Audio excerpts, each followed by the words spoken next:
चंदा जैसन मुखड़ा पे गजरा के धारवा तोहरे ही रूपवा से मौसम में बहार बा। तिरछी नजरिया तोरी दिल पे बा भारी, लूट लेवे दुनियाई होठवा के लाली। होठवा पे ऐसन तू लाली सजा के जियरा के हमरा तू गोरी ललचा के। कहाँ जालू रानी तू दीवाना बना के, कहाँ जालू गोरिया तू पागल बना के।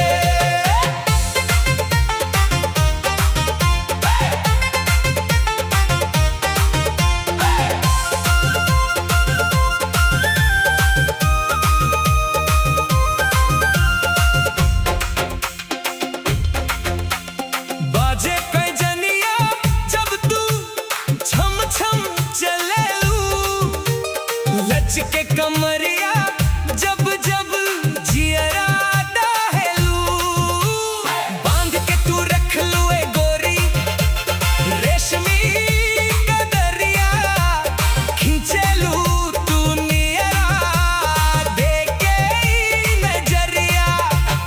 हंस के तू देख लू करेजवा जुड़ा के, लट बिखरा के गोरी गजरा लगा के। कहाँ जालू रानी तू दीवाना बना के, कहाँ जालू गोरिया तू पागल बना के।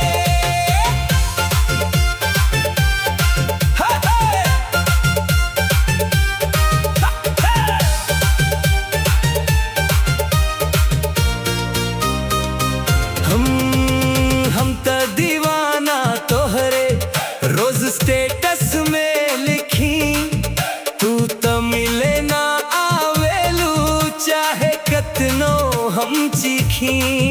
सांस अटकेला जब तू कॉल ना उठावेलू, व्हाट्सएप पे आके काहे सीन करके छोड़ेलू। दिल के गैलरी में हमार फोटो छुपा के, अपनी भाव थोड़ा आसमान पे चढ़ा के। कहाँ जालू रानी तू दीवाना बना के, कहाँ जालू गोरिया तू पागल बना के।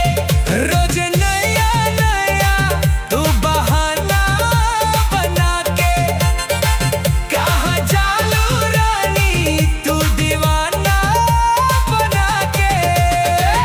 अरे स्टेटस तो सीन कर ले लू, पर रिप्लाई कब देबू?